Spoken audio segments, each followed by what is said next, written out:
स्वयं माता पार्वती के पैरों तले जमीन खिसक गई। जब उन्होंने देखा कि काल के भी महाकाल महादेव अपना त्रिशूल छोड़कर हाथों में चूड़ियां पहन रहे हैं और साड़ी लपेट रहे हैं, पार्वती जी चिल्लाईं, स्वामी ये क्या अनर्थ है, आप स्त्री का रूप क्यों धर रहे हैं? महादेव की आंखों में आंसू थे। उन्होंने धीमे स्वर में कहा, गौरी, आज मेरी एक बेटी मौत और जिंदगी के बीच झूल रही है। उसकी माँ बाढ़ में फंसी है और उसे इस वक्त सिर्फ अपनी माँ की जरूरत है।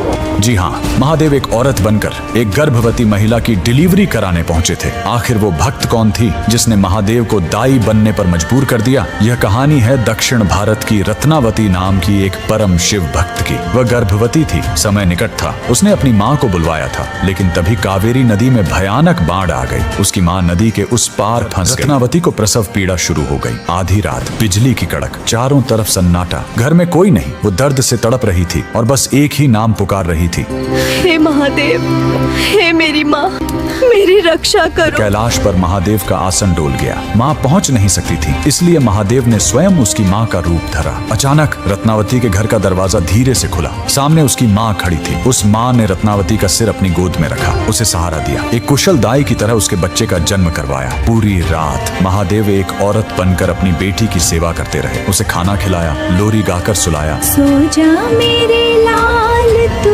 सो जा, माँ तेरे संग ही है, डर मत अंधेरे। सुबह हुई, बाट कम हुई। रत्नावती की असली माँ हांफते हुए घर पहुंची। वो रोते हुए बोली, बेटी, मुझे माफ कर दे, मैं बाढ़ में फंस गई थी, मुझे आने में देर हो गई। रत्नावती स्तब्ध रह गई। उसने पूछा, अगर आप अभी आई हो तो रात भर जो मेरी सेवा कर रही थी वो कौन थी? दोनों ने कमरे में देखा, वहाँ कोई नहीं था, सिर्फ मोगरे के फूलों की महक और महादेव की एक धुंधली परछाई। भगवान ने एक स्त्री का मान रखने के लिए खुद स्त्री का रूप ले लिया। आज भी तमिलनाडु के त्रिची में स्थित थायुमानवर स्वामी मंदिर इस चमत्कार की गवाही देता है। वहाँ गर्भवती महिलाएं सुरक्षित डिलीवरी के लिए महादेव को चूड़ियाओं और साड़ी चढ़ाती हैं। महादेव से बड़ा कोई रक्षक नहीं और माँ से बड़ा कोई योद्धा नहीं। अगर आपको भी महादेव का यह माँ वाला रूप छू गया हो तो कमेंट में हर हर महादेव और जय माँ पार्वती।